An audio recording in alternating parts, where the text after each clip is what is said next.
Bonjour et bienvenue dans Autour de soi, le podcast qui explore les liens du cœur. Je m'appelle Sabrina Marty et je vais vous accompagner à améliorer vos relations pour tisser des liens de qualité. Dans ce podcast, je m'adresse à toutes celles et ceux qui souhaitent tisser, réparer ou simplement mieux comprendre les liens du cœur. Ces liens nous construisent et nous font grandir, mais ils peuvent aussi nous blesser, nous faire douter, même nous égarer. Et pourtant, ils restent au cœur de nos vies. Que vous soyez parents, beaux-parents, en couple ou en solo, en famille recomposée ou non, ou simplement en quête de sens et de connexion dans les relations, cet espace est le vôtre. Rejoignez-moi pour ne pas vous perdre dans les tumultes du quotidien. Parce que derrière chaque lien, il y a une histoire, et derrière chaque histoire, une possibilité de transformation. Donc, à vous de jouer! Je m'appelle Sabrina Marty, je suis une passionnée par les relations humaines depuis maintenant plus de 17 ans et je m'intéresse profondément au fonctionnement de l'être humain, son bien-être mental, le côté psychique, émotionnel, des blessures du passé, j'aime comprendre en fait parce que je trouve qu'on est très complexe et en même temps très intéressant. Donc assez jeune en fait, j'ai déjà ressenti le besoin de comprendre, de guérir, d'évoluer. J'ai alors entrepris un chemin personnel intense, fait de lecture, de formation, de retraite, d'accompagnement thérapeutique. C'est quelque chose qui m'accompagne depuis vraiment un certain nombre d'années maintenant. Et aussi, à 27 ans, je suis partie seule en Amérique du Sud, j'ai tout plaqué, seule, sans parler l'espagnol, pour découvrir le monde de ce nouveau continent que je connaissais pas, des visages. Et finalement, ce que j'ai plus rencontré, c'était moi-même. Cette expérience, pour moi, elle a été profondément enrichissante et surtout transformatrice. Et c'est aussi cette soif de sens, cette envie d'aller à la rencontre de l'autre et de moi-même qui m'a naturellement menée vers un métier qui était tourné vers l'humain. Ce voyage m'a confirmé vraiment ce que je savais un petit peu au fond de moi, c'est que j'ai toujours été de nature assez curieuse, à vouloir comprendre et assez aventurière. Donc c'est un petit peu l'idée de ces podcasts qu'on va faire ensemble, que je vais faire. C'est vraiment de sortir un petit peu des sentiers battus, de remettre en question certains schémas, certains fonctionnements, parce que je trouve qu'on est toujours plus complexe que la théorie et c'est important pour moi de questionner ça et puis d'expérimenter surtout. Et c'est donc tout naturellement qu'il y a plus ou moins 15 ans, j'ai choisi d'en faire mon métier et je suis devenue donc éducatrice sociale HES. J'ai fait une formation à l'HES à Sierre et donc pour moi le travailler au cœur de l'humain c'était juste normal et j'ai accompagné donc pendant 9 ans des enfants, des adolescents âgés de 3 à 18 ans qui étaient dans différentes structures. Donc j'étais principalement dans des foyers. Et pour moi, ça a été une richesse inestimable de formation continue, autant dans la relation avec les enfants, avec les ados, avec les familles, mais aussi vis-à-vis de moi-même. Je me suis aussi beaucoup découverte dans ce métier. Et face finalement à la détresse des personnes que j'ai pu rencontrer et aussi la difficulté que j'avais par moment en fait, cette tension que je pouvais avoir avec les adolescentes notamment, j'ai travaillé plus avec des adolescentes, et la défiance qu'elles avaient, j'ai ressenti un petit peu mes limites et puis c'est pour ça qu'à un moment donné j'ai voulu aller comprendre un petit peu plus loin parce que j'avais la théorie avec mes études dans l'éducation, dans les relations, mais finalement pratiquement quand j'étais en face d'elle ou en face d'autres enfants, je me dis mais mince, je fais comment maintenant pour instaurer le respect tout en gardant le lien. Et pour moi, c'est vrai que c'était quelque chose qui était assez complexe pour vraiment avoir cet équilibre entre les deux. Et c'est un petit peu dans la formation de programmation neurolinguistique, donc une formation PNL qui m'a permis un petit peu de comprendre. Donc pour moi, je trouve que cette formation, elle m'a permis d'avoir un petit peu une colonne vertébrale, de mieux comprendre le mode d'emploi un peu de l'être humain, les relations. Et puis c'est vrai que c'était quelque chose qui était enrichissant pour moi. Et ça m'a beaucoup aidé en fait à mieux comprendre les jeunes, les parents, les relations, l'être humain de manière générale. Et puis à côté de ça, j'ai aussi continué à me former. J'ai fait des formations autour de la reliance, donc comment justement se relier à soi-même, la communication bienveillante. J'ai fait des supervisions, des intervisions. Je me questionne aussi, je me forme aussi dans tout ce qui est un peu 10, TDAH. J'essaye de comprendre en fait sans forcément aller en profondeur dans certains domaines que je suis pas forcément spécialiste comme le TSA par exemple, mais je suis curieuse de comprendre. Et j'aime bien expérimenter je trouve que voilà, pour moi, je suis mon premier client.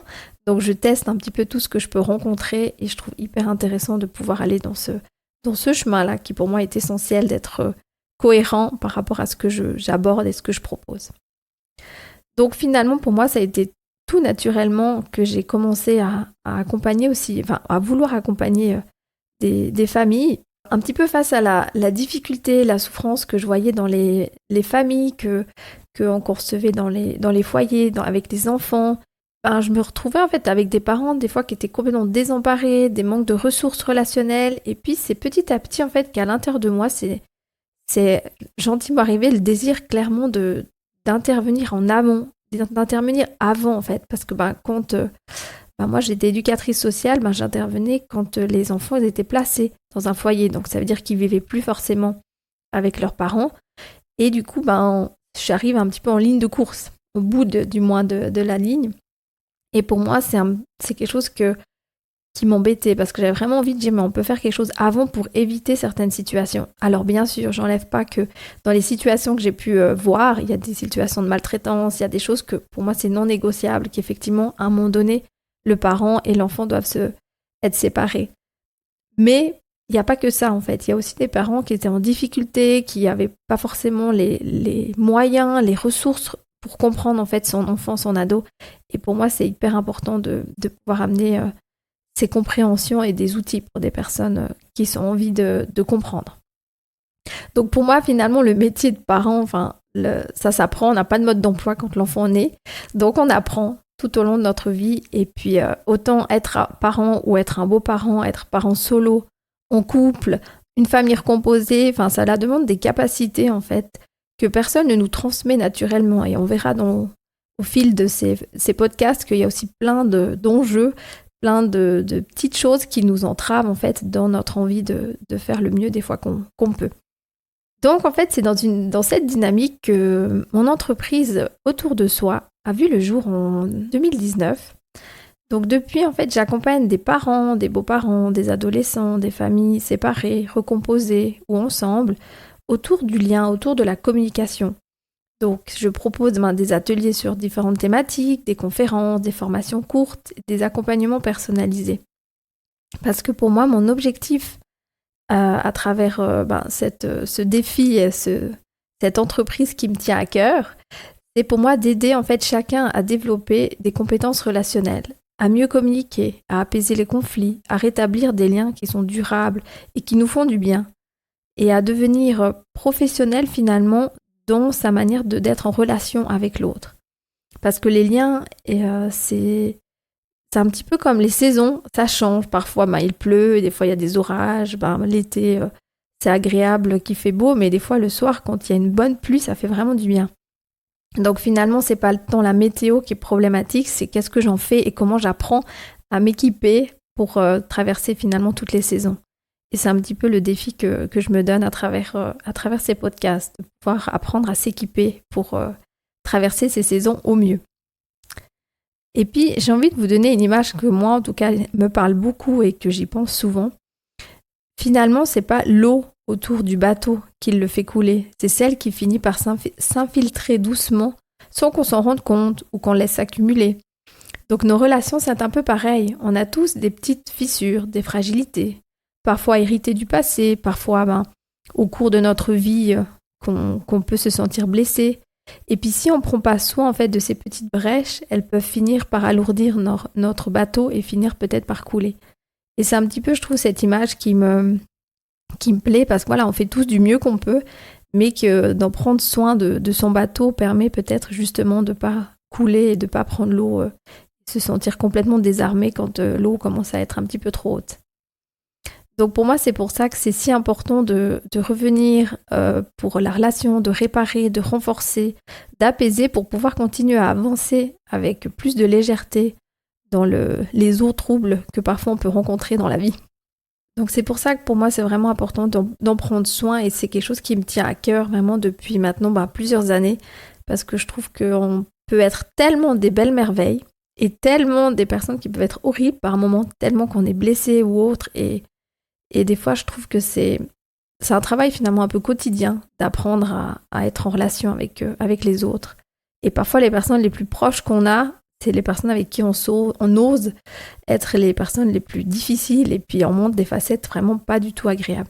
Et c'est pour ça que pour moi, être en relation, ça s'apprend. Et aussi, toute une autre facette en fait que j'ai gentiment ouverte, c'est mon envie en fait de développer toute cette notion autour du couple, autour de la famille recomposée, parce que moi-même, depuis plusieurs années, je vis en famille recomposée, aux côtés d'un compagnon avec 2 filles. Et puis finalement, ce rôle de belle maman, je suis un petit peu tombée dedans. Donc n'étant pas moi-même maman, j'ai rapidement été confrontée à une réalité qui était complètement différente en fait de ce que j'ai pu vivre dans mon travail d'éducatrice. Donc bien sûr, des enfants, j'en ai côtoyé de tout âge, de 3 ans jusqu'à 18 ans, mais c'est pas la même chose que partager clairement son quotidien, partager une relation intime. Donc c'est quelque chose que j'avais pas forcément parce qu'une distance professionnelle était importante. Là, donc quand on est baigné dans la famille, il y a beaucoup moins cette distance et il y en a même pas forcément vu qu'on partage le quotidien. Et puis dans une famille recomposée, il y a aussi cette notion de recomposer. Donc qui dit recomposer, qui dit que c'est pas la base. Donc il y a aussi la relation, elle est chargée d'histoire, elle est chargée d'émotions, elle est chargée de blessures, suivant comment. Et souvent le cas. Donc pour moi, cette expérience me permet d'explorer vraiment en profondeur les spécificités de la famille recomposée et les subtilités aussi du couple parental, du couple conjugal, et la place que chacun peut trouver dans une relation, dans cette nouvelle finalement dynamique familiale avec ses ajustements, ses blessures, ses deuils à faire. C'est vraiment une richesse énorme, mais à la fois aussi complexe. Et c'est vrai que du coup, depuis plusieurs années maintenant, je m'intéresse vraiment à cette notion de famille recomposée et aussi du couple, parce que quand on a une famille, que ce soit recomposée ou non, la notion du couple, elle est importante, mais du coup, elle n'est pas toujours évidente à maintenir dans une relation, justement, où il y a les parents, il y a les enfants, toute cette dynamique qui n'est pas forcément évidente, et ça s'apprend. Donc c'est vrai que là, depuis quelques temps maintenant, je me forme aussi au couple, pour vraiment bien comprendre cette particularité que j'avais pas forcément avant et qui m'intéresse de plus en plus. Donc maintenant, je suis à fond, j'expérimente, je teste pour pouvoir vraiment amener d'autres compréhensions dans ma vie, mais aussi dans tous les suivis que je peux avoir à côté autour du couple, de la famille aussi recomposée. Et maintenant, vous allez peut-être vous poser la question finalement, quel est le lien entre tout ça et les podcasts que je vous propose ? En fait, tout a commencé, je crois que c'est fin 2018, début 2019, j'ai plus exactement la date. En fait, j'ai eu une magnifique opportunité qui m'a offert Maurizio, que je remercie et salue au passage. Alors, lui, à l'époque, il était aussi animateur dans une radio locale. Et puis, il m'a invité, en fait, à présenter un atelier que j'animais pour les parents, qui était destiné à la communication pour les parents, pour améliorer, en fait, leur relation avec leurs enfants. Donc, il m'a contactée, puis d'abord, j'étais très, très enthousiaste de dire « Ah, génial, je vais pouvoir parler de ça à la radio », et puis paniquer à l'idée de devoir prendre la parole en direct. Et en plus, moi qui étais assez timide à l'époque, plus jeune, mais que le côté rougeur, j'avais toujours ça. Donc, en fait, j'étais rouge écarlate derrière la radio. Mais heureusement, personne ne me voyait, donc on ne voyait pas que j'étais comme une tomate. Mais en fait, je me suis rendu compte que j'ai adoré cette expérience. Et puis suite à ça, en fait, il m'a vraiment proposé de venir tous les mardis, c'était à l'époque tous les mardis, parler pendant 10 minutes autour de l'éducation, autour de la psychologie et tout ça. Et c'est vrai que c'est une expérience que j'ai adorée et j'aurais jamais pensé, alors que il y a plusieurs années en arrière, j'étais plutôt une personne assez timide. Donc c'était vraiment une belle opportunité que j'ai eue. Et ça m'a vraiment touchée parce que j'ai eu vraiment des retours très très positifs. Et notamment un papa que je me rappelle, il m'avait dit à l'époque, il m'a dit « Mais moi, j'ai l'impression que vous êtes maman ». Puis je lui ai dit « Non, en fait, je n'ai pas d'enfant ». Puis ça m'a vraiment vraiment touchée parce qu'en fait, je me dis « Mais en fait, tout ce que j'explique, tout ce que je raconte, en fait, c'est tellement proche en fait de la réalité de parents que je me suis dit « Ah, en fait, j'ai vraiment bien fait de commencer à parler par rapport à ça, parce qu'il y avait vraiment ce sentiment, je suis pas forcément maman, et puis c'est pas confortable pour moi, mais en même temps, il y a tellement ce lien, en fait, ce quotidien qu'en tant qu'éducatrice, je vivais, que c'était très très proche de la vie de famille, hormis le lien particulier qui se lie entre la mère et puis son enfant ou le père et son enfant. Mais toutefois, il y avait quand même tout d'enjeux que je vivais de quotidien et ça m'avait vraiment beaucoup touchée. Donc ça m'a motivée de aussi continuer et puis de donner du sens en fait à continuer à transmettre des messages par rapport au podcast ou aux échanges. Et puis en fait, cette expérience, elle a duré donc 1 année et demie où je passais régulièrement à la radio et par la suite, Maurizio m'a proposé de continuer, mais avec des podcasts, sous le podcast qui s'appelle Grand Angle Psycho. Donc ça a été un peu moins d'une 30aine d'épisodes où j'ai parlé de différents thèmes, de la relation, du vécu, de l'humain, des enfants, des ados. Et puis en fait, ce goût pour la transmission n'a cessé de grandir depuis. D'ailleurs, aujourd'hui, ce désir de transmission est encore plus fort, grâce aussi à mon rôle de formatrice d'adultes en insertion professionnelle, rôle que j'occupe encore maintenant et que je mélange en fait, j'ai 2 activités, donc l'activité de formatrice d'adultes et mon activité aussi d'indépendante que j'occupe depuis plusieurs années. Donc j'accompagne des jeunes, des adultes en transition, parfois à 2 pas de la retraite, à retrouver confiance, à retrouver de la clarté et de l'élan dans leur parcours professionnel. Car pour moi en fait, là aussi, les liens du cœur peuvent parfois se fissurer. Un licenciement, une perte de sens, 30 ans dans la boîte et d'un coup, ok, c'est fini.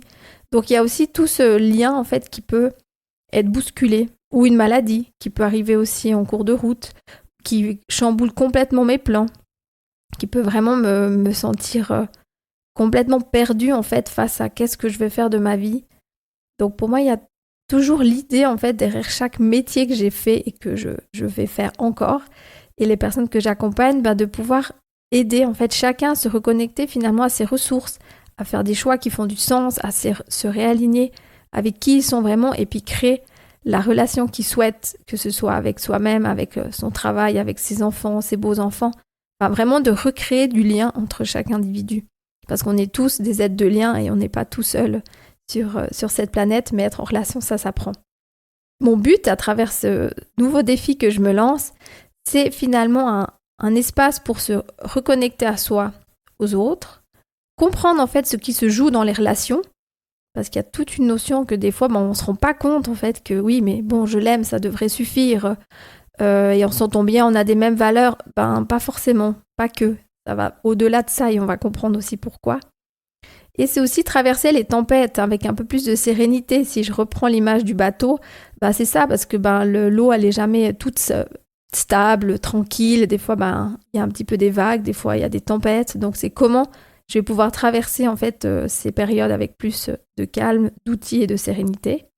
Et il y a aussi tout ce qui est améliorer les relations du cœur, que pour moi ça me tient vraiment à cœur, c'est le cas de le dire, et développer aussi plus d'outils pour nourrir, réparer, tisser et retisser en fait des liens peut-être qui se sont abîmés au fil des années, parce qu'on fait ce qu'on peut et des fois sans forcément faire exprès, on peut clairement abîmer le lien.